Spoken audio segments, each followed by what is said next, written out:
Bonsoir et bienvenue à tous. Deux sujets phares d'actualité dans ce dernier numéro de Entre deux News de la semaine. Commission électorale indépendante CEI. Le président de l'institution, Ibrahim Coulibaly Kubière, répond aux critiques de l'opposition politique ivoirienne. C'était au cours d'une interview sur une chaîne étrangère. Nous en parlerons aussi dans quelques instants. Et puis, détention préventive prolongée et arrestation des membres de AGIP lors d'une manifestation pour dénoncer, je cite, la cherté de la vie en Côte d'Ivoire. Le cercle restreint de GPS dénonce et fait certaines propositions au pouvoir d'Abidjan. Ces sujets seront analysés par nos consultants habituels. Thomas Guessambi, bonsoir. Bonsoir Sidik. Et puis Chérik Balé, bonsoir. Bonsoir Sidik. Alors première question, la nouvelle date de la révision de la liste électorale découlerait d'un décret qui va fixer la période. Elle pourrait commencer mi-octobre ou mi-novembre selon le président de la CEI. Votre opinion là-dessus? Bon, ça tarde beaucoup trop parce que la CEI, le président de la CEI a affirmé lui-même qu'il organise la révision de la liste électorale à cheval sur 2 années, ce qui est contraire aux dispositions de l'article 6 du Code électoral. Donc, le fait que ça tarde nous inquiète parce qu'on se demande si on aura le temps d'avoir une révision en 2025.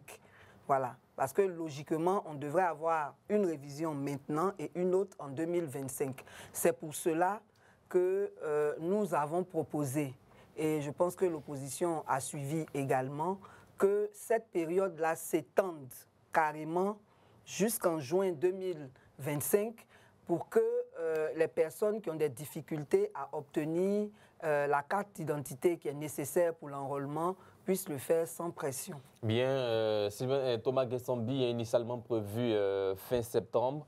La révision de la liste électorale pourrait se tenir mi-octobre ou mi-novembre. Comment vous réagissez face à cette probable prorogation? Oui, pourvu que cette fois soit la bonne. Sinon, les dates pour la révision, elles ont été nombreuses. Je pense qu'on a parlé du premier trimestre de l'année 2024. Ensuite, on avait projeté à mi-septembre 2024. Et là, nous nous projetons encore à mi-octobre, mi-novembre, pourvu que cette nouvelle projection soit la bonne et vienne finalement entamer un processus que à la fois les acteurs, que sont tous ceux qui vont à la conquête d'un suffrage, attendent, tout comme les Ivoiriens et sans doute les partenaires de tout ce qui est élection en Côte d'Ivoire. Mais je dois dire aussi que entre l'esprit et la lettre, c'est souvent aussi bon de s'asseoir pour que, à un moment donné, si ce que la lettre exige n'est pas respecté, qu'on puisse la réécrire. Si la révision dans les textes demande qu'elle soit annuelle, alors que nous ne sommes pas en train de le faire tous les ans, bon, j'ai entendu dire de la part de Monsieur le Président de la Commission que les attentes ne sont pas souvent atteintes, là où on attend 1 million de personnes. On aura l'occasion d'en parler dans quelques instants. Donc c'est bon que si ce n'est pas annuel, au regard de ce à quoi ils pensent, qu'on revienne et qu'on reprenne de nouveaux textes. Alors, bien vrai, repoussé d'un mois, si tenu en octobre, mi-octobre ou mi-novembre, la révision électorale ne se fera pas, en tout cas au-delà de 30 jours, c'est toujours 30 jours, ça ne résout pas toujours le problème de l'opposition politique et de la société civile également, qui souhaiterait que le délai soit encore, on va dire, plus large pour permettre à bon nombre d'Ivoiriens de pouvoir s'inscrire. Oui, ce n'est pas une affaire du problème de l'opposition ou de la société civile, c'est juste une question de logique. Et déjà même 1 mois, c'est bon parce qu'avant, ils donnaient 2 semaines et puis après on prorogeait d'1 ou 2 semaines encore. Donc, c'est une question de faire face aux réalités. Les personnes, selon le recensement, les personnes qui sont âgées de 18 ans et plus sont à 12 millions de personnes. Et sur la liste électorale, d'après la dernière révision, on était à 8 millions d'inscrits sur la liste. Ça veut dire qu'il y a 4 millions de personnes qui ne sont pas sur la liste. Entre-temps, il y a eu ceux qui ont eu 18 ans en 2023 et ceux qui ont eu 18 ans en 2024 qui viennent s'ajouter. Donc c'est pour ça qu'on dit qu'il y a environ 5 millions de personnes qui restent encore à inscrire sur la liste. Et en un mois, 5 millions de personnes ne peuvent pas s'inscrire à moins que des dispositions particulières aient été prises pour pouvoir absorber tout ce monde. En plus, il y a des difficultés pour la CNI, comme je disais. Donc, vraisemblablement, un mois, ce n'est pas suffisant. Encore faudrait-il qu'en 2025, il y ait encore une autre révision. Thomas Guessambi, sur la durée jugée courte par l'opposition, le président de la CEI répond, et je cite, « Commençons déjà, si bien entendu il y a engouement, on pourra proroger parce que l'objectif, c'est justement de capter le maximum d'Ivoiriens sur la liste électorale. » Fin de citation. Comment vous réagissez un mot là-dessus? Oui, je suis d'avis avec lui. Est-ce que ce n'est pas un piège? Non, je ne le crois pas. Prenons-le au mot.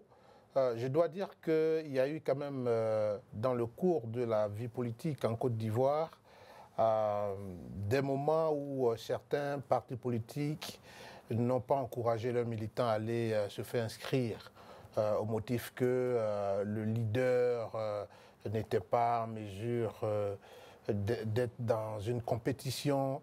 Je pense que ce sont des choses qui ont joué pour pratiquement tous les partis.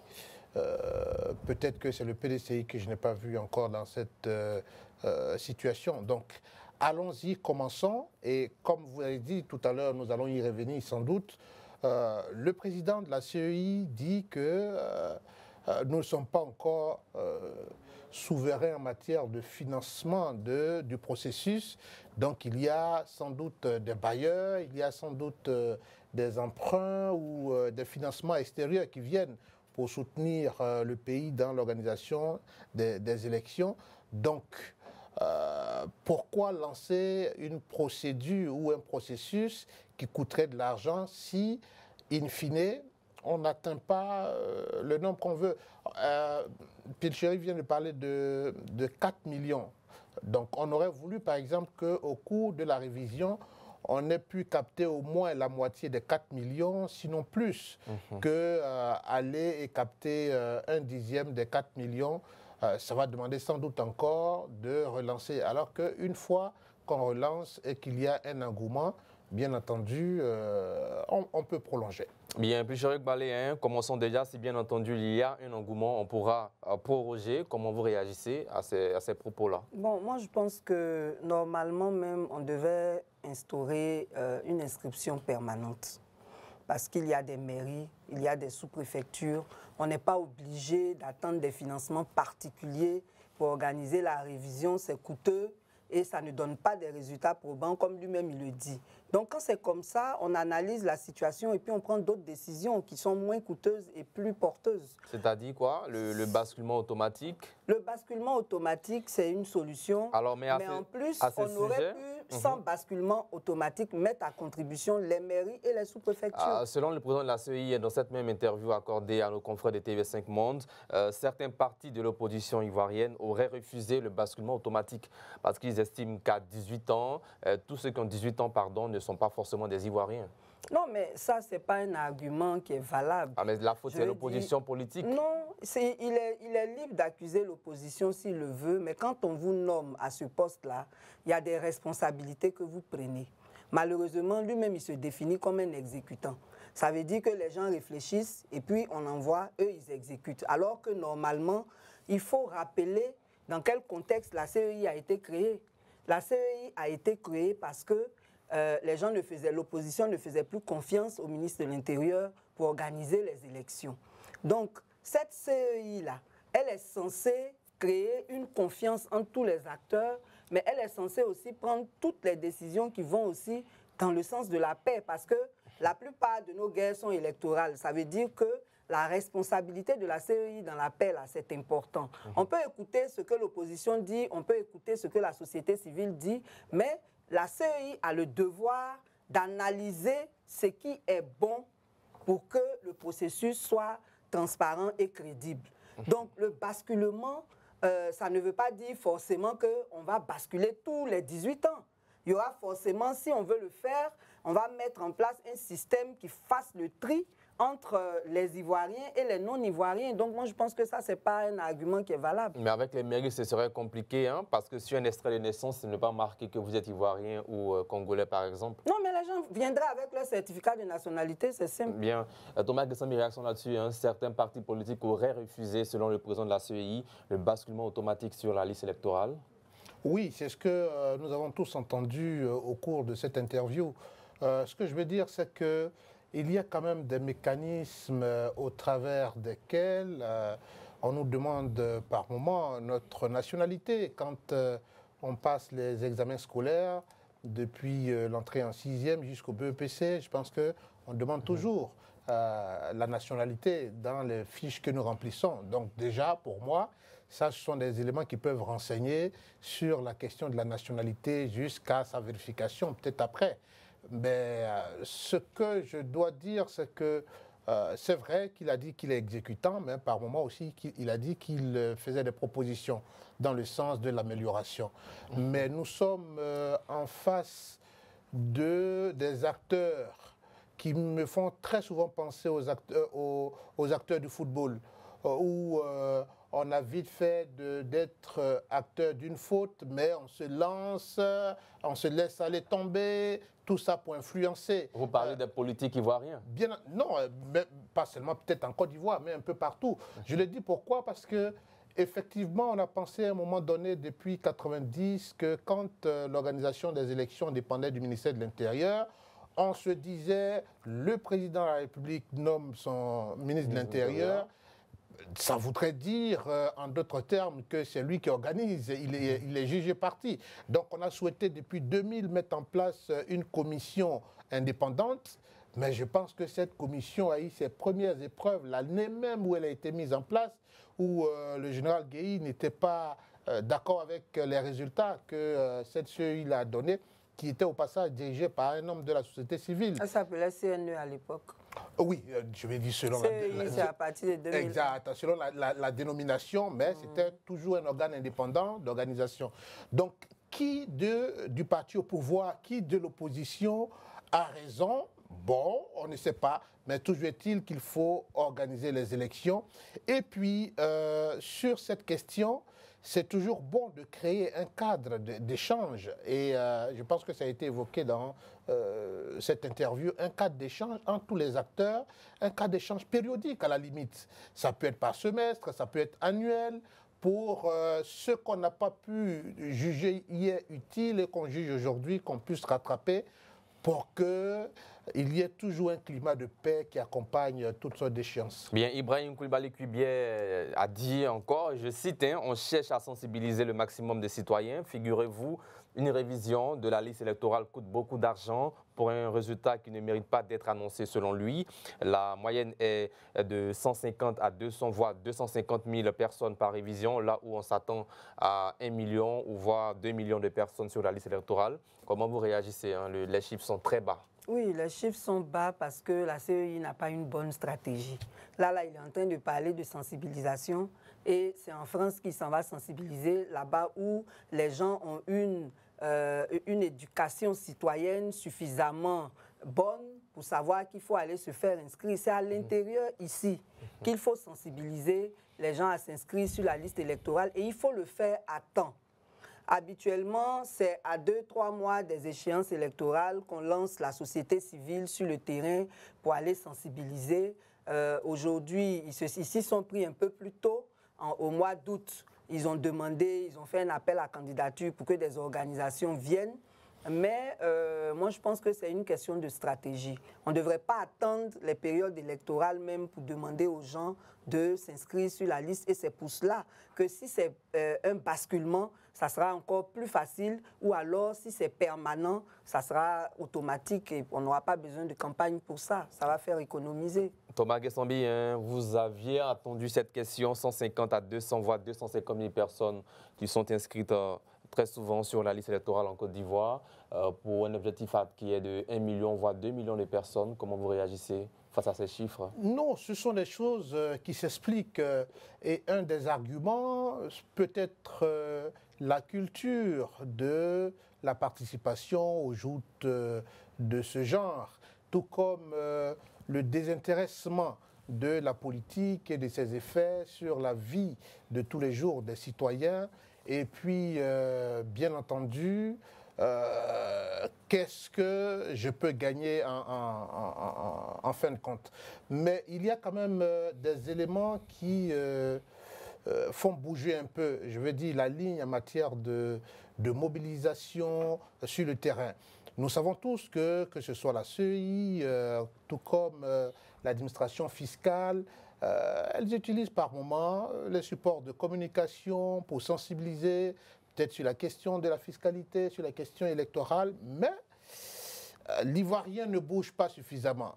Ce qui a fait bouger un peu plus ces derniers temps, c'est ce phénomène de transhumance, où on sait qu'il faut créer son électorat. En plus de ce qui existe, il faut aller trouver des électeurs qu'on va l'inscrire quelque part. Donc les acteurs eux-mêmes ont donné aussi un coup d'accélérateur, quoique ce n'est pas propre à ce gouvernement, ce n'est pas propre sous cette direction. Ce n'est même pas aussi seulement en Côte d'Ivoire, il y arrive des moments où les difficultés de la vie, les épreuves de la vie font que les citoyens ont plus de priorité qu'aller s'inscrire dans un processus électoral. Pendant ce temps, la CEI a pour budget cette année de 18,2 milliards de francs CFA. Comment vous réagissez?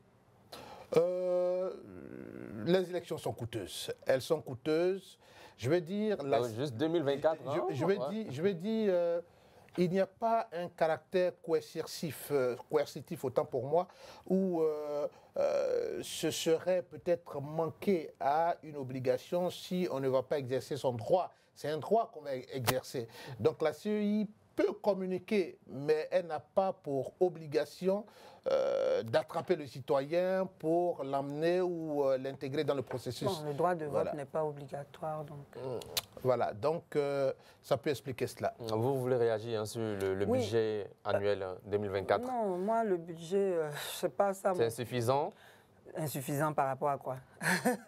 Il faut avoir les éléments pour en juger, donc je ne me prononcerai pas dessus. Alors, le langage tenu par les acteurs politiques décourage les populations à venir s'inscrire sur la liste électorale. C'est un aspect qu'on néglige parfois.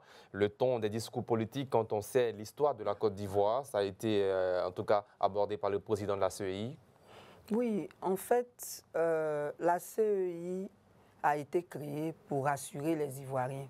Et quand la CEI a été créée en 2001, tout le monde a pu voir que les municipales de 2001, là, il n'y a pas eu de violence parce que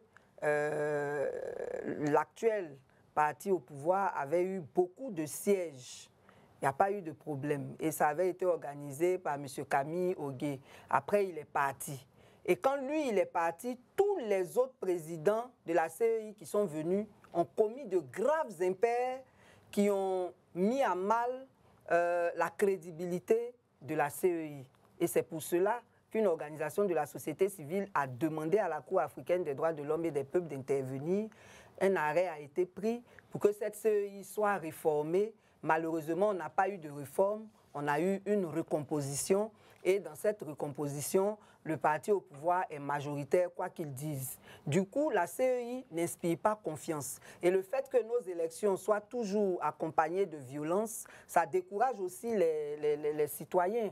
Donc, la CEI doit comprendre qu'elle n'est pas qu'une exécutante, qu'elle a une mission de mettre en confiance tous les acteurs par rapport à ce qu'elle fait. Et c'est pour cela que le dialogue avec les acteurs est important. C'est-à-dire qu'au-delà même du dialogue inclusif général que les politiques demandent au président de la République, il serait bien même que la CEI travaille en accord avec tous les acteurs. Alors que les acteurs sont surpris par ces décisions.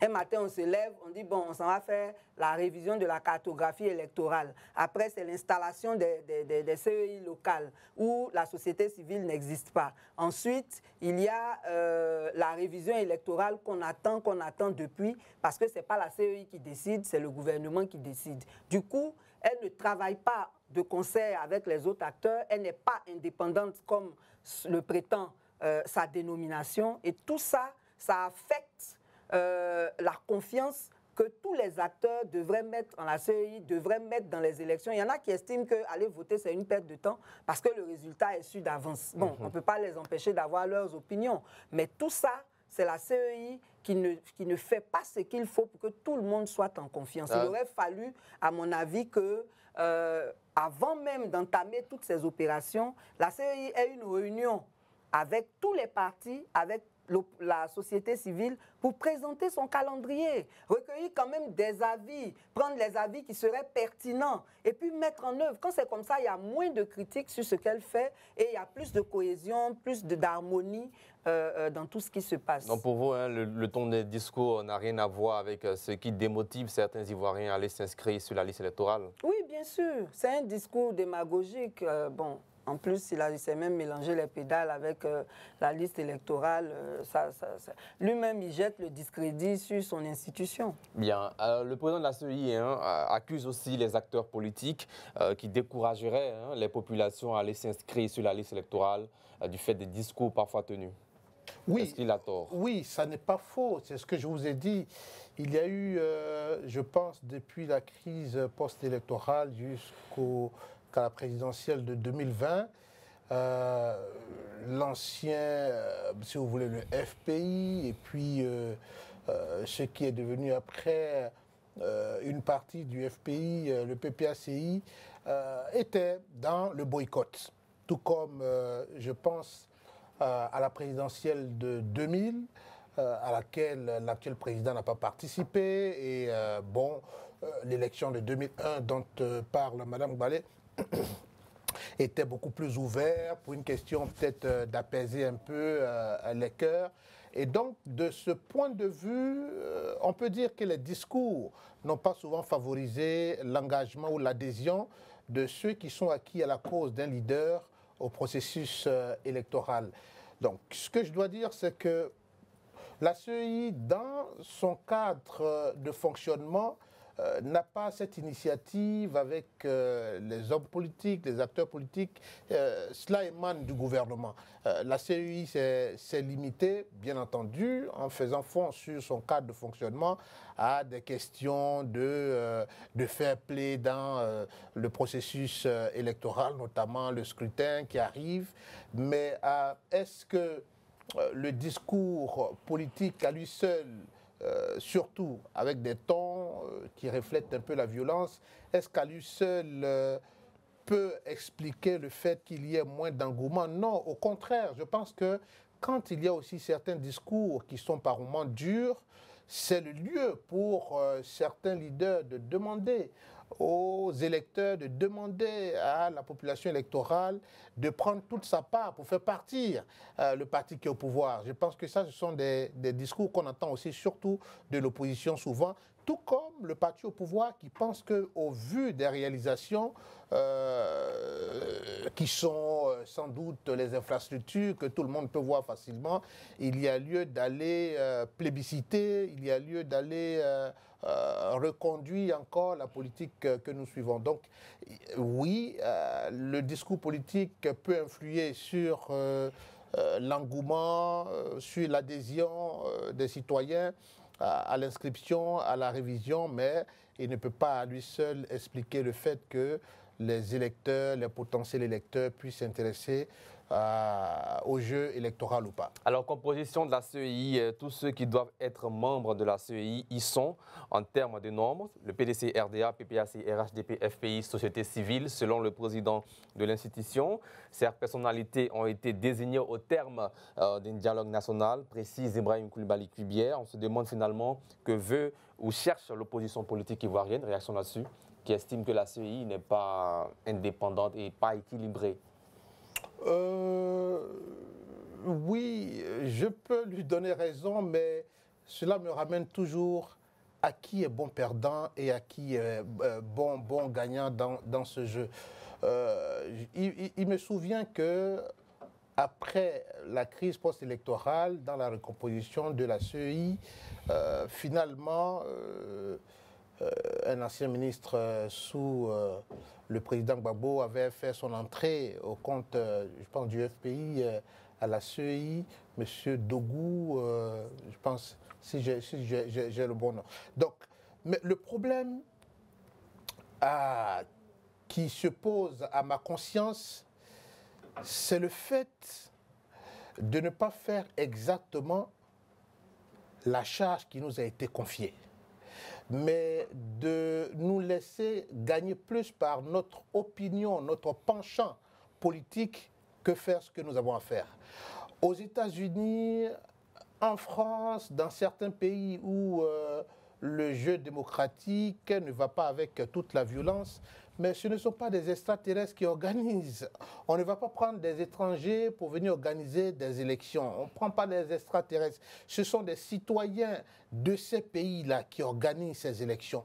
Mais pourquoi est-ce qu'on ne pourrait pas, à notre niveau, après 50 ans d'indépendance, aller organiser les élections sans que on ne nous prête la moustache du diable?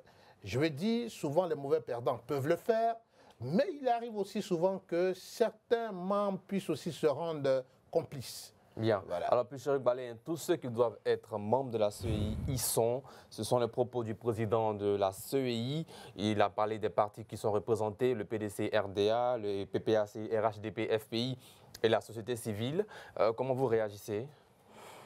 Bon, heureusement que nous sommes tous des contemporains de tout ce qui s'est passé ces 3 dernières décennies. Et moi, je pense que ce n'est pas honnête de le dire ainsi. Il y aurait même 5 membres de la société civile. Non, 6. D'après eux, 6. Mais je vais vous dire, tel qu'il y a 15 membres dans la commission centrale. Et sur les 15 membres, il y a 7 qui sont au moins en faveur du pouvoir. Bon, le pouvoir a 3... Selon cette interview, il a dit qu'il y a 5 représentants du RHDP au sein de la CEI. Ah, lui-même, il reconnaît qu'ils sont 5. 5. Bon, il a oublié 2. Parce qu'officiellement, sur les 15, il y a 3 qui sont du RHDP, il y a 3 qui sont de l'opposition. Et puis, il y a 6 qui sont de la société civile. Sur les 6 qui sont de la société civile, il y a 1 qui est du CNDH. Alors que nous savons tous que le CNDH est une institution étatique. Même si elle est censée représenter la société civile, c'est sur le financement du gouvernement, c'est comme une organisation gouvernementale qui s'occupe de la société civile. La preuve, il y a des sujets sur lesquels le CNDH est très timide, alors que normalement c'est leur rôle de défendre corps et âme tout ce qui est violation des droits de l'homme. Donc pour nous, le CNDH n'est pas là au compte de la société civile. Ensuite, il y a un représentant du président de la République, un représentant du ministère en charge de l'administration du territoire. Je suppose que c'est les 2 là que le président de la CEI nous a aidé à ajouter sur les 3. Donc quand vous ajoutez le CNDH, ça fait 6. Maintenant, lui-même, il est là au compte du Conseil supérieur de la magistrature. Mais tout ça là, qui nomme tous ces gens? C'est l'État toujours, c'est toujours au compte. Et lui-même, on connaît son histoire. Je ne vais pas entrer dans les détails. On connaît son histoire. Donc, il ne peut même pas dire que lui-même là, il n'est pas RHDP. Du coup, il y a au moins sur les 15 là, 7 qui sont acquis au parti au pouvoir. Maintenant, les 4 autres de la société civile qui restent là, il y a 3 qui sont... Bon, il a dit 5. Il a dit 5, c'est ce que je dis là, c'est 7. Et puis maintenant, ceux-mêmes qui sont là-bas au compte de la société civile, on dit qu'on ne cite pas ses contemporains, mais il y en a parmi eux là, on les a vus en train de défendre les intérêts du RHDP, en train de battre campagne pour le RHDP, en train de faire des choses qui montrent qu'ils ne sont pas de la société civile. Et leur choix n'a pas été fait avec toute la société civile. Du coup, en réalité, si on veut voir le RHDP à 10 membres au sein de cette commission centrale de 15 membres. Donc, on ne peut pas nous dire que c'est une commission qui est équilibrée. C'est pour cela que nous insistons pour dire qu'il faut que les politiques sortent entièrement de la commission électorale parce qu'on ne peut pas être juge et parti. Leur rôle, là, c'est la conquête du pouvoir. Mais et donc, ceux qui organisent les élections, là, ils ne devraient pas en faire partie. Est-ce qu'on ne dira pas encore que c'est membres de la société civile qui constituent la CEI? Je dis n'importe quoi, s'il faut 15 membres, on dira encore que ces membres-là sont proches du RHDP. Non, on ne le dira pas tout simplement mais parce déjà que vous dites que certains membres qui sont de au sein comment on va les choisir. de cette société civile. Non, mais le problème, c'est comment on les choisit, Et qu'est-ce que vous proposez à ce propos? Quand on sort les politiques de la société civile, on définit des critères pour faire un appel à candidature. Et ces critères-là, pour une question de confiance, devront être validés même par tous les partis. De sorte que quand on va choisir ces personnalités-là, on ne pourra pas douter d'elles. Et il faut essayer ça aussi. Parce qu'on a vu en 2000 que c'est Honoré Guié qui était président de la CNE. Malgré le pouvoir militaire, il a déclaré la défaite du militaire. On a vu aussi avec Camille Oguié, c'était un magistrat qui était vraiment très sain et très professionnel.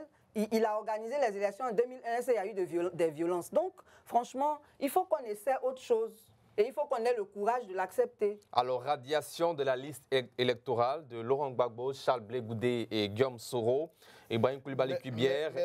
Claire, vous aurez l'occasion tout à l'heure, dans quelques instants. Moi, je n'en fais pas d'une préoccupation première et la CEI ne condamne personne. Réaction là-dessus? Non, c'est évident que la CEI ne peut condamner personne. La CEI n'est pas une juridiction. Mais là où la CEI pêche, et c'est de ça que je parlais tout à l'heure. C'est une belle précision quand même de la part du président de la CEI, c'est ça?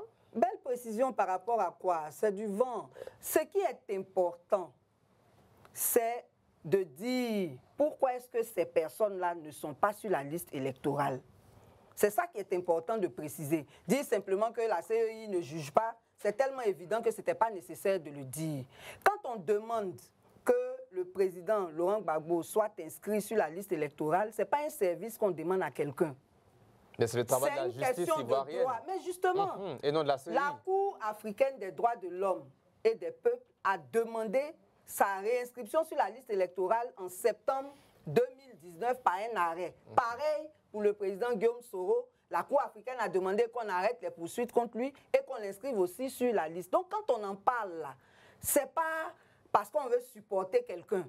C'est la loi qu'on demande qu'on applique. Le problème avec la Côte d'Ivoire, quand les juridictions internationales décident quelque chose qui est en faveur du pouvoir, ils l'appliquent. Quand ça ne l'arrange pas, il n'applique pas. Merci. Et il sort même, il retire même sa déclaration de compétence à la Cour africaine des droits de l'homme et des peuples. C'est malhonnête. Merci, plus cher Balé. Alors, Thomas Guessambi, je vous ai vu tout à l'heure, vous avez voulu réagir. Oui. Allez-y. Oui, en attendant... et de réagir également sur cette même question. Oui, moi, je n'en fais pas d'une préoccupation première, bien sûr. Tout à fait. En écoutant Mme Balé, je me pose la question, est-ce qu'on aura un jour... une personne d'impartialité ou une personne impartiale dans le processus. Je dois dire que si on s'attache à la vérité, à un moment donné, on s'était même réfugié dans la considération des hommes religieux comme étant des hommes qui sont loin du débat politique, mais on a vu par moments la sortie des évêques et la sortie aussi des imams qui montraient plus ou moins leur penchant. Je veux dire, on peut être nommé, et comme je l'ai dit, j'ai cité des pays tout à l'heure, on peut être nommé, on peut avoir été désigné par un pouvoir pour une charge, mais c'est une charge nationale qu'on assume avec le peu de probité qui peut quand même laisser une sorte d'exemplarité à suivre. Ensuite, est-ce que les membres impartiaux d'une commission électorale peuvent vraiment, de nos jours, changer les donnes en matière de chiffres? Il y a bien souvent les élections qui s'organisent aujourd'hui où il y a des PV, où il y a tout un mécanisme d'information que les gens détiendraient après le scrutin, qui montre aussi une sorte d'évolution des choses, au point que je ne pense pas que la question de trouver des hommes et des femmes impartiaux soit beaucoup plus prédominant que sur ce qu'on leur demande de faire. La dernière question au sujet de la radiation. Voilà. Oui, mais c'est ce qu'il a dit et c'est ce qui est réel. En plus, lui, il s'en tient à ce que la loi dit en la matière, qui est électeur et qui ne l'est pas, qui continue de conserver son droit d'électeur et qui ne l'est pas. Et au regard des textes que lui, il a reçus des autorités ivoiriennes, des autorités de la justice, il y a un certain nombre de personnes qui ont perdu à la fois leurs droits civils et politiques et qui, par ricochet, ne devraient pas faire partie du corps ou du collège électoral. Mais vous ne trouvez pas que c'est un peu trop fort quand il dit la CEI ne condamne personne? On le sait, mais ça paraît un peu trop fort. Mais en quoi ça paraît fort? Moi, je ne vois pas. La CEI n'a pas compétence à se prononcer. À la limite, même quand on lui a demandé qu'est-ce qu'il en pense, il a dit qu'il n'en pensait rien. Parce que ce n'est pas cela le rôle de la CEI. Bien évidemment, on sait qu'au fond de lui, il peut avoir son opinion sur la question, mais de façon publique et en faisant fond sur les compétences de la CEI, ce n'est pas à eux de juger. Place maintenant au second sujet de cette émission. Le SEC restreint de Génération et Peuple Solidaire de Guillaume Soro a produit une déclaration hier 25 septembre 2024. Au nombre des points abordés, les détentions préventives prolongées dans les prisons ivoiriennes et la condamnation judiciaire à l'encontre des acteurs de la manifestation contre la vie chère du 13 septembre 2024. Alors le CNDH estime que plus de 12 056 prisonniers attendent d'être jugés dans la trentaine de maisons d'arrêt ivoiriennes, soit 51,27% de la population carcérale du pays. Le 13 septembre 2024, la direction de l'administration pénitentiaire qui dépend du ministère de la Justice a donné d'autres chiffres et estime que seuls un peu moins de 9 800 prévenus et accusés sont concernés, soit 36,69% de la population carcérale. Tout d'abord, comment réagissez-vous face à ces deux communications? D'abord, on est heureux que le CNDH ait eu ce courage-là, parce que c'est vrai que c'est un gros problème qui est lié à beaucoup de dysfonctionnements dans notre appareil judiciaire qu'il faut relever. Et la réaction de la direction de l'administration pénitentiaire est aussi bonne, parce qu'elle nous dit qu'il y a 9 000. C'est vrai qu'entre 12 000 et 9 000, il y a quand même 3 000, c'est pas rien. Mais en même temps, c'est malheureux que l'administration pénitentiaire reconnaisse qu'il y ait 9 000 personnes, plus de 9 000 personnes, qui soient en détention préventive abusive. En 2023, le ministre de la Justice, lui aussi, avait reconnu qu'il y avait beaucoup de cas de détention préventive abusive. Mais qu'est-ce qu'on fait face à cette situation? Il ne suffit pas de reconnaître qu'un fait existe. Comment on fait pour régler cela? Parce qu'en prison, c'est la vie des gens qu'on détruit en fait. Quand on te met en détention préventive, ça veut dire qu'on te reproche des choses, mais on ne peut pas te laisser en liberté en attendant que ta culpabilité soit établie. Et dans l'article 162 du Code de procédure pénale, il est clairement écrit qu'une personne qui n'encourt pas une peine de plus de 2 ans ne devrait pas être mise en détention préventive. Mais les 2 ans là n'ont pas été choisis par hasard. C'est simplement parce que dans l'article 166, on nous dit qu'en matière correctionnelle, là, on ne peut pas détenir quelqu'un plus de 6 mois. Et le juge peut le renouveler s'il le justifie. En matière criminelle, on ne peut pas le détenir plus de 8 mois. Le juge peut le renouveler s'il le justifie 2 fois. Et quand vous prenez ces 2 articles-là, ça veut dire qu'on ne peut pas être en détention préventive plus de 2 ans. Mais je connais des gens qui sont en prison depuis 10 ans sans avoir été jugés. Il y a un jeune qui s'appelle Bleu Axel Boris. Il est entré en prison quand il avait 21 ans. En avril passé, il a eu 31 ans. Il n'est pas encore jugé. Et ils sont nombreux comme ça. Au nom de quoi la justice ivoirienne peut se permettre de jouer ainsi avec la vie des gens? Les magistrats, là, ils font quoi? S'ils ne sont pas nombreux, qu'on en recrute davantage, mais il faut trouver une solution pour évacuer tous ces cas-là le plus tôt possible. Bien, on parlera des raisons tout à l'heure. Le SEC restreint de Guillaume Soro justifie ce fort taux d'incarcération prolongé par, et je cite, un déficit criant de magistrats en Côte d'Ivoire, avec un ratio d'un magistrat pour 38 000 habitants, alors que les standards internationaux recommandent un magistrat pour 3 000 à 10 000 personnes. Thomas Guessambi. Oui, mais je ne crois pas que ce soit propre au ministère de la Justice. On sait par exemple qu'il y a des localités où il n'y a pas de personnel soignant, on sait qu'il y a des localités où il n'y a pas d'enseignants, que ce soit depuis le primaire jusqu'à l'université, dans pas mal de domaines du pays. Donc, le dire, oui, d'autant plus que c'est quand même aussi la vie des citoyens qui est en jeu, comme le dit Mme Gbalé. Malheureusement, on ne le dit pas pour une question de comparaison, si tant est qu'on peut améliorer les choses. Sinon, il y a eu des cas de figure dans certains pays où des citoyens ont perdu quasiment leur jeunesse en prison et après on s'est rendu compte que c'était une erreur judiciaire. Mais ici, je voulais me réjouir de ce qu'il y a une institution à la tête de laquelle a été nommé par le président de la République, un citoyen. Il y a une institution qui a été créée, qui est une émanation de l'État, mais qui fait son travail en donnant... Il fait parfois son travail. Mais ici, qui a fait son travail. Oui, c'est ça. Moi, je vais regarder le côté rempli de la bouteille. Qui a fait son travail ici? C'est déjà remarquable.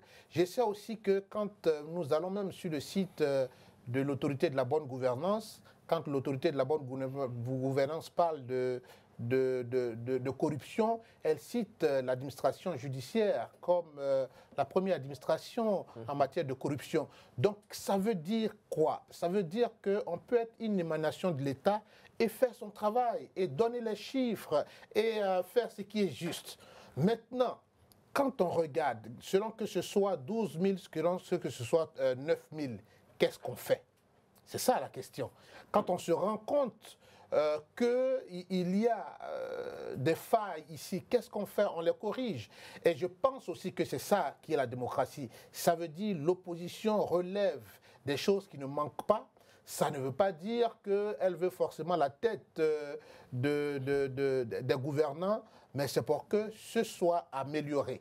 Et j'espère qu'il y a sans doute des pistes d'amélioration, mais pour ma part, la construction des prisons serait moins une priorité pour nous tous que le domaine de la santé, le domaine, puisqu'on n'encourage pas véritablement les citoyens à aller en prison, mais c'est aussi de respecter, par exemple, la dimension correctionnelle, la dimension criminelle dans le traitement des prévenus. Alors, avant la pub, dernière question aussi, la déclaration fait mention du manque de ressources humaines dans le système judiciaire, ce qui ralentirait, selon les ex-compagnons du pouvoir, le traitement des dossiers en augmentant aussi la durée de prévention préventive.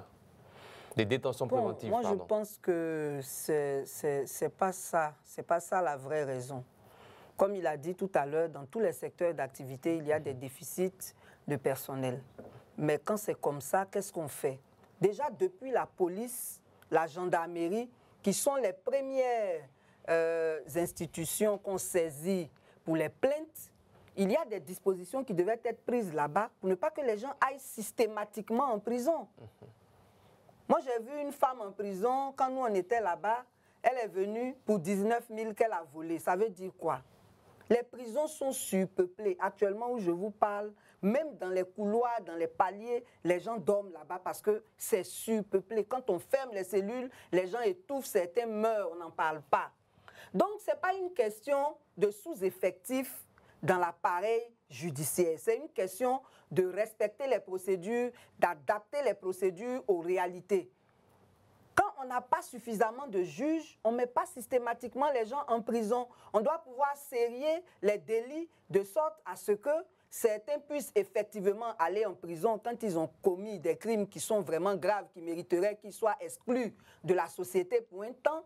Mais pour certains autres crimes, on peut utiliser le contrôle judiciaire. Il y a beaucoup d'autres choses qu'on peut décider pour faciliter les choses et pour éviter que systématiquement les gens n'aillent en prison. Mais est-ce que ça ne va pas encourager des personnes à faire des actions qui sont interdites? Tout à fait. C'est en cela que je voulais venir. Bien souvent, ce n'est pas la portée de la chose dérobée qu'on juge, mais c'est l'acte même, le fait de voler. C'est clair que chez Mme Gbalé à la maison, si un petit garçon vole un œuf, on ne dira pas que comme c'est un œuf, ce n'est pas un vol. Donc qu'est-ce qu'on punit? C'est d'abord le vol. Mais ensuite, devant une certaine réalité où il y a aussi quand même un respect des droits humains en matière d'incarcération, qu'est-ce qu'on fait? C'est peut-être là qu'il faut trouver, mais quelqu'un qui vole 19 000, c'est un vol et on doit punir le vol. Allez-y, 30 secondes pour réagir là-dessus. On punit le délit, ça c'est clair. Et on ne dit pas que ces personnes-là ne sont pas coupables de quelque chose. Mais là, on est en train de parler de détention préventive. Ça veut dire que ce sont des gens dont la culpabilité n'est pas encore avérée, n'est pas encore établie. Dans ce cas-là, on ne peut pas les maintenir indéfiniment en prison. Sinon, là où c'est avéré, là on t'a jugé, c'est fini. Mais là, on parle de détention préventive, donc il y a un problème. Bien. Alors, nous allons revenir juste après la pub pour parler, bien sûr, de la procédure judiciaire. Il semblerait avoir des problèmes à ce niveau-là. Madame, monsieur, on fait la pub, on revient juste après. De retour en plateau, détention préventive prolongée et arrestation des membres de AGIP lors d'une manifestation sur la cherté de la vie. Nous en parlons dans cette seconde partie de votre émission Entre deux News. C'est du lundi au jeudi à partir de 20h15 sur le bouquet Canal+ 208 Reflet TV. Alors, il ressort que le nouveau code ivoirien de procédure pénale prévoit des délais de détention préventive maximum de 18 mois en matière correctionnelle et de 24 mois en matière criminelle. Cela ne semble pas être respecté selon GPS. Est-ce que c'est exact? Oui, c'est ce que je disais tout à l'heure, ce n'est pas respecté. C'est pas respecté. Maintenant, au-delà de ça, il y a des cas qui devraient être particuliers. On nous a signalé le cas d'un vieil homme de 86 ans à Danané qui serait même malade et qui est en détention préventive depuis 1 an. Bon, quelqu'un comme ça, là, pourquoi on ne le juge pas rapidement, de sorte que si sa culpabilité est établie, il purge sa peine. Si sa culpabilité n'est pas établie, on lui épargne la souffrance qu'il est en train de vivre. Donc, ce n'est pas respecté. Et c'est ce que j'ai expliqué tout à l'heure, donc je ne reviendrai pas dessus. Bien, alors quand on n'est plus au pouvoir ou avec le pouvoir, on fait des propositions qu'on aurait dû faire par le passé. GPS propose de renforcer les effectifs judiciaires en recrutant davantage de magistrats et en améliorant les moyens humains et matériels alloués au système judiciaire. Et puis, il souhaite aussi la numérisation et la modernisation des tribunaux afin de permettre une gestion plus efficace des dossiers avec un suivi automatisé des délais de détention préventive pour éviter tout abus.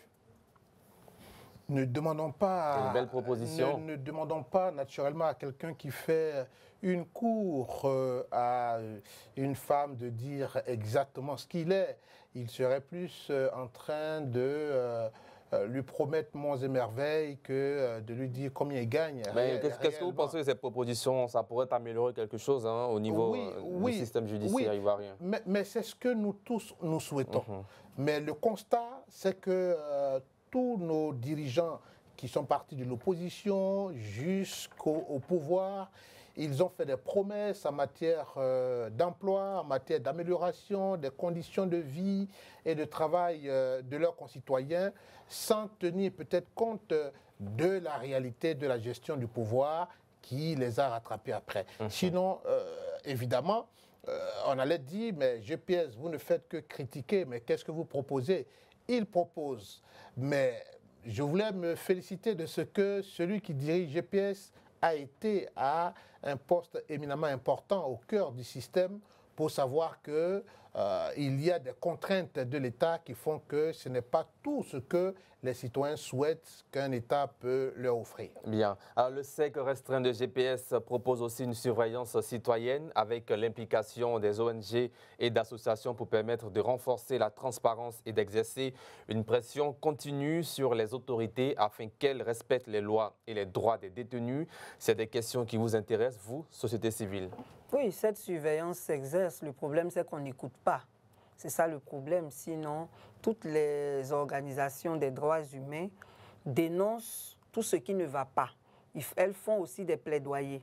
Maintenant, après, la décision ne leur appartient pas. Sinon, ce n'est pas faute de faire des propositions et des plaidoyers, mais c'est l'État lui-même qui n'est pas attentif à toutes ces propositions et à un manque de volonté politique pour chercher à changer les choses. Donc, en somme, tous ces points font appel à la nécessité d'une réforme du système judiciaire. Oui, absolument, sur tous les plans. Là, vraiment, si on veut en parler, on ne partira pas d'ici, mais il y a une réforme totale à faire dans le système Thomas judiciaire. Guessambi, une réforme à faire, hein?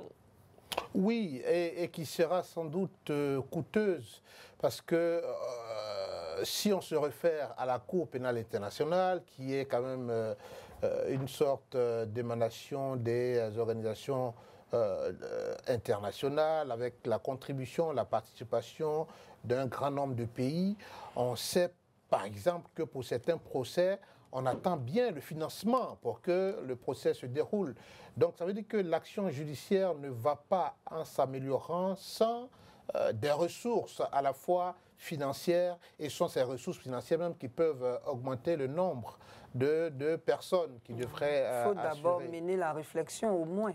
Ça, c'est pas coûteux. Non, nous sommes tous d'accord qu'il faut à la fois du personnel, qu'il faut à la fois des infrastructures, c'est ce que nous venons de dire. Nous sommes tous d'accord, donc on ne va pas perdre le temps sur cette réflexion. Ensuite, il faut trouver maintenant le financement, c'est le financement qui emmènera les hommes. Sinon, la réflexion, c'est tout ce qu'il faut améliorer les choses. Bien. Alors, le vendredi 13 septembre 2024, 25 membres de la plateforme citoyenne Agir pour le peuple AGIP ont été arrêtés à Abidjan lors d'une marche dite pacifique contre la cherté de la vie. 5 jours plus tard, 16 d'entre eux ont été condamnés par le tribunal de Yopougon à 6 mois de prison ferme au motif de troubles à l'ordre public. Le secrétaire général de la dite organisation, Armand Kikoué, reste quant à lui incarcéré au pôle pénitentiaire d'Abidjan dans l'attente d'un jugement pour 4 chefs d'accusation, incitation à l'insurrection, atteinte à la sûreté de l'État, trouble à l'ordre public et occupation de lieux publics et risque jusqu'à 20 ans de prison. Le cadre restreint des GPS parle d'un recul démocratique qui s'opère chaque jour en Côte d'Ivoire. Plus cher Iqbal, les réactions. Oui, le recul démocratique, c'est vrai qu'il s'accroît parce que non seulement on ne respecte pas les textes, on ne respecte pas la Constitution même qui est au-dessus de tout. Mais est-ce qu'ils avaient l'autorisation de manifester? On n'a pas besoin d'autorisation pour manifester. On a besoin d'une autorisation de manifester auprès du ministère de l'Intérieur, de la police également? Pas du tout, je vous explique. La Constitution, dans son article 20, nous donne la liberté de réunion, d'association et de manifestation pacifique. Donc, quand un groupe veut manifester, ce qu'il fait, il adresse au ministère de l'Intérieur un courrier pour l'informer de ce qu'il va manifester. Et le ministère de l'Intérieur a le devoir de le convoquer pour s'entendre sur l'itinéraire, si c'est une marche, si c'est un sit-in sur le lieu, et c'est ensemble qu'ils décident des dispositions à prendre pour que tout se passe bien, parce que c'est du devoir du ministère d'encadrer ces manifestations. Donc, on n'a pas besoin d'autorisation. Le problème en Côte d'Ivoire, et c'est pour cela que quand ils parlent de recul démocratique, ils ont raison, on vote des lois qui sont anticonstitutionnelles.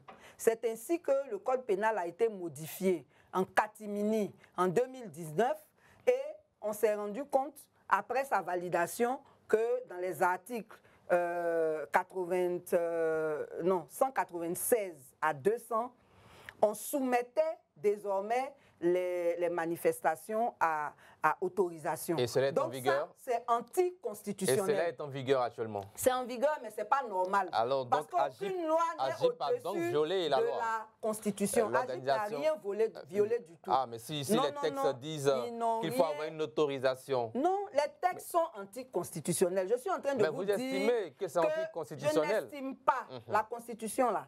Elle est au-dessus de toutes les lois. Mais et le chef de l'État est garant de cette Constitution. Donc, quand on prend des lois anticonstitutionnelles et qu'on veut les opposer à des droits constitutionnels, on est dans une procédure anticonstitutionnelle. Mais malheureusement, c'est les textes qui existent en Côte d'Ivoire. Non, c'est pas malheureusement. C'est pour ça que GPS parle de comment on appelle ça, de recul démocratique. Ce qui est malheureux, c'est pas ce que Agip a fait. C'est le fait que nous soyons dans un État qui n'est pas un État de droit, qui ne respecte pas la justice, qui ne respecte pas la Constitution et qui va plus loin en prenant des lois anticonstitutionnelles. Alors, donc, selon vos informations, est anticonstitutionnel. C'est vous qui le dites, mais selon vos informations, est-ce que Agip avait l'autorisation de manifester ce jour? Agip n'avait pas besoin d'autorisation. C'est là-dessus qu'on se comprend pas. Vous avez dit que le nouveau code pénal demande d'avoir une autorisation pour manifester. Non, mais il est anticonstitutionnel. Il n'est pas au-dessus. Même si, mais c'est les textes. Moi, si je veux manifester, je manifesterai. Nul n'est au-dessus de la loi. Non, c'est l'État même qui se met au-dessus de la loi, justement. C'est l'État qui se met au-dessus de la loi et c'est malheureux. Donc, Agip n'avait pas besoin d'autorisation. Agip a informé les autorités. Les autorités ont convoqué les responsables d'Agip. On ne sait pas ce qu'ils se sont dit. En tout cas, habituellement même, ils vont jusqu'à prendre une décision de non-autorisation, ce qui n'est pas normal. Donc, les gens d'Agip, là, ils ont manifesté. Et quand ils ont manifesté, ils n'ont même pas eu une centaine de manifestations pour qu'on vienne exagérer pour parler d'insurrection. On ne fait pas une insurrection avec 30 personnes. Et c'est la cherté de la vie qui vous tient à cœur, mais on ne vous a pas vu, société civile, et pas que vous seulement. Toutes les organisations de la société civile n'étaient pas présentes à ces manifestations. Une manifestation s'organise par une organisation. Et cette organisation associe les autres organisations qu'elle voudrait bien associer. Mais nous, si l'initiative vous sied. Non. Une initiative que je ne maîtrise pas ne peut pas me convenir. On n'a pas été associé à la conception de cette manifestation. Donc, comme nous-mêmes, on sait qu'on est dans le viseur, on ne peut pas s'associer à ce qu'on ne maîtrise pas. Donc, pour revenir à notre question, Agip n'avait pas besoin d'autorisation. Et Agip, on n'a pas établi que ceux qui manifestaient auraient été violents. C'était des manifestations pacifiques. Moi, ce jour-là, je suis sortie, j'ai vu à tous les carrefours des cargos. Ça n'a pas perturbé l'affaire de trouble à l'ordre public. Là. Justement, voilà des notions que l'État utilise abusivement pour sanctionner des citoyens. Nous qui avons été prisonniers politiques, on dira la justice. On prend des chefs d'accusation, on les colle et non l'État. Il y a séparation des pouvoirs. Quelle séparation des pouvoirs? C'est le pouvoir judiciaire. Il n'y a pas de séparation des pouvoirs en Côte d'Ivoire. Moi, la deuxième fois qu'on m'a arrêté, le juge m'a carrément dit, on nous a demandé de vous arrêter. J'ai dit, non, ce n'est pas la peine de m'interroger. Arrêtez-moi. La justice en Côte d'Ivoire n'est pas indépendante. Bien. Alors, Thomas Gessambi, réaction là-dessus. Agip est victime du nouveau code pénal. C'est le nouveau code pénal, c'est ça? Sur les organisations de la société civile. Non, non, ce n'est pas ça. Ils sont victimes des articles 196 et 200 du code pénal, mais ça, c'est depuis 2019 que ça a été modifié. Voilà, d'une modification qui est en vigueur également. Et qui est anticonstitutionnelle. Moi, elle estime anticonstitutionnelle. Je ne l'estime pas, c'est la réalité. Oui, quoique je trouve par moments rude, dur les critiques de Mme Balé. Comme vous n'avez jamais été prisonnier, vous ne pouvez pas comprendre. Et qui tendent par moments à l'excès. Ce que je dois dire, quand je l'écoutais tout à l'heure, elle a dit « Je ne peux pas m'associer à ce que je ne maîtrise pas ». Donc, comment est-ce qu'on peut juger de ce qu'on ne maîtrise pas aussi? Donc, ça dépend du niveau d'information. Donc j'en arrive. Il y a, selon que cette loi-là soit liberticide, mais c'est elle qui est en vigueur. Selon qu'elle ait été prise la nuit au moment où tout le monde dormait, c'est elle qui est en vigueur. Maintenant, nous savons tous que l'État est garant de la sécurité des biens et des hommes sur un territoire donné. Comment pouvons-nous présager de ce que ceux qui prétendent ou qui veulent manifester vont créer des troubles ou pas? C'est pour cela qu'il faut bien entendu s'adresser au ministère de l'Intérieur quand c'est dans les zones urbaines ou bien au ministère de la Défense quand on est dans les sous-préfectures où il n'y a pas de police. Donc on se dit, comme on ne sait jamais, vous-même vous pouvez être de bonne foi, vous qui organisez votre marche, mais vous pouvez être infiltré pour que l'objet de votre marche puisse être dévié.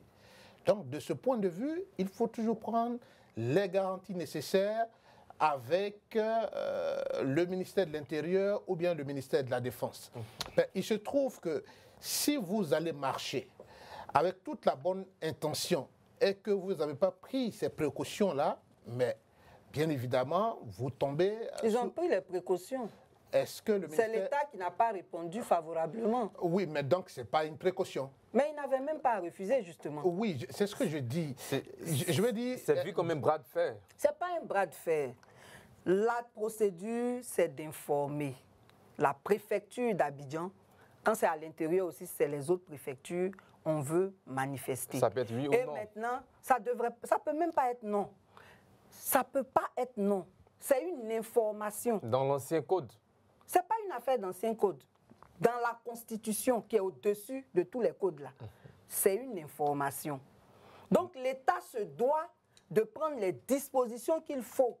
Si l'État estime qu'on est dans une période où ils n'ont pas suffisamment de personnel pour encadrer, ils s'entendent avec les manifestants sur la période où c'est possible. Mais non là, c'est même pas envisageable justement. Voilà, c'est merci. de ça qu'il s'agit. Merci Pulchérik Balé, madame, monsieur. Nous allons maintenant faire place à la rubrique des coups de gueule, le carton rouge.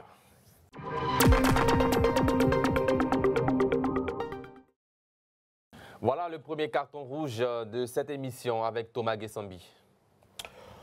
Mon carton rouge, par moment dans la gestion du feu tricolore. Je veux dire, il y a des feux qui marchent. Mais j'ai du mal à comprendre souvent que des agents de force de l'ordre viennent encore là où le feu fonctionne normalement pour favoriser beaucoup plus une file qu'une autre. C'est ça. Je n'arrive pas à comprendre cela. C'est ça mon carton rouge. Bien, réaction Pulchérik Balé sur ce carton rouge. Oui, c'est vraiment un très bon carton rouge parce que tout le monde s'en plaint et on le constate. Il y a deux choses à relever. Il y a la qualité même des feux tricolores. Moi, je ne sais pas, enfin, techniquement, quelles sont les spécificités de ces feux-là. Mais chaque fois qu'il pleut, la plupart des feux sont en panne. Ça, il faut pouvoir régler cela. Maintenant, la deuxième chose, c'est ce qu'il dit. Les policiers devraient se mettre au carrefour où il n'y a pas de feu. Mais venir à un carrefour où le feu marche et puis réguler la situation de sorte que certains soient privilégiés par rapport à d'autres, on ne sait pas à quoi ça répond. Bien, maintenant votre carton rouge, le dernier de la semaine. Oui, mon carton rouge, vraiment, ça là, on l'a déjà dit, mais on va revenir dessus. Vous savez que les organisations syndicales sont faites pour défendre les droits des travailleurs. Il se trouve qu'il y a des fonctions qui sont incompatibles. Monsieur le maire d'Adjamé est à la fois le président de la Fédération des acteurs du commerce de Côte d'Ivoire. Ça veut dire que dans son rôle, il est comme le syndicat des commerçants. Il est celui qui doit défendre les intérêts des commerçants. Et nous, on est désolé de le voir à Bracody, à la mosquée, en train d'accompagner le district pour détruire les commerces sans recensement préalable, sans discussion préalable pour définir les modalités de reprise des activités. Ça, franchement, c'est choquant pour nous. Bien. Thomas Gessambi. Oui, je veux dire que le gouverneur du district est le maire des maires. Donc, de ce point de vue, si un maire l'accompagne dans son ressort communal, on peut le comprendre. Mais je pense que par moments, comme à Yopougon, où il y a eu des maires qui ne se sont pas associés à des déguerpissements et à des casses. Donc, être à la fois maire, quand on est maire, on se dit que on est pour nos citoyens. Est-ce que la mairie d'Adjamé avait au préalable informé à la fois les commerçants, étant entendu que M. le maire est le président des commerçants, est-ce que il a fait quelque chose pour ses administrés avant que des casses n'arrivent, ou bien parce qu'il a lancé quand même aussi des appels qui sont restés lettres mortes et qu'il y a une puissance publique qui s'exprime aujourd'hui. Donc, il le fait. Je ne maîtrise absolument rien de tout cela, mais ce que je dois dire, c'est que, comme Pulchérik le dit, effectivement, être à la fois maire d'une commune et être aussi président des commerçants. Et être député. Être député, mais je prends beaucoup plus ces deux-là, président et maire. On devrait être beaucoup plus à l'écoute de nos concitoyens que contribuer à leurs pleurs. Vous aimez les chiffres, hein? Ça vous concerne tout à l'heure, le chiffre du jour.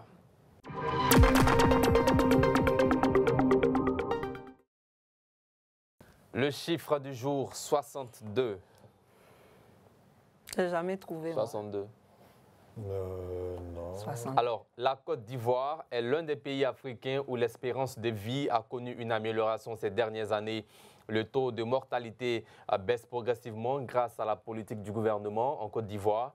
L'espérance de vie est passée à 62 ans, je répète, selon l'enquête démographique santé EDS réalisée en 2021. Dans ce même rapport, la mortalité a été réduite à 40% entre 2012 et 2021. Il est de même pour la mortalité infantile.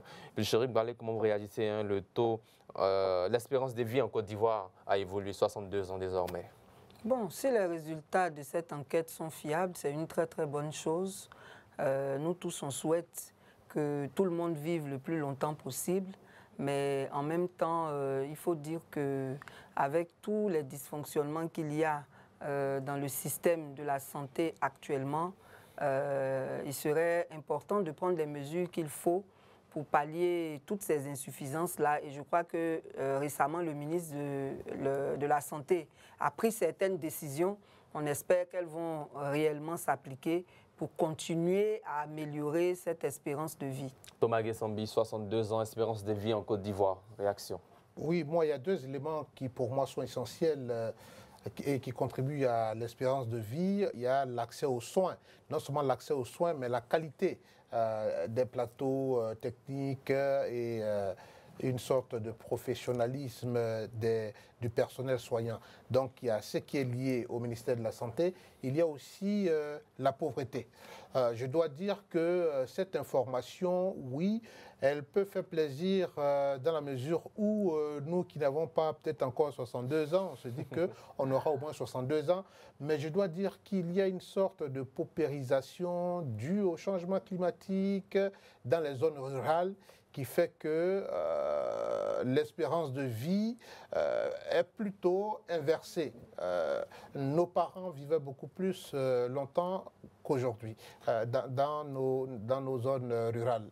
Donc de ce point de vue, on peut aussi dire qu'avec les efforts du gouvernement, en matière d'agriculture et en matière d'accès aux soins de santé, je dois dire aussi en matière de prise en charge d'un certain nombre de pathologies pour lesquelles il fallait recourir à l'extérieur. Bon, on peut dire que c'est quand même de bonnes informations. Merci Thomas Gessambi. Rendez-vous la semaine prochaine. Merci Chérif Balé. Rendez-vous également lundi, c'est ça. Alors, chers téléspectateurs, pour participer à cette émission, n'hésitez pas à envoyer un mail à rédaction@reflet.tv. Je répète, rédaction@reflet.tv, tout en minuscule, ou sur notre page Facebook, Reflet TV, pardon. Et vous pourriez participer, pourquoi pas, à nos émissions organisées pour débattre des sujets d'actualité, en tout cas de ces dernières heures. Merci de l'avoir suivi. Rendez-vous lundi à partir de 20h15 pour un autre numéro. Cette émission est à retrouver sur YouTube également, un Reflet TV. Portez-vous bien, que Dieu veille sur vous. Passez un bon début de week-end et à très bientôt. Bonsoir.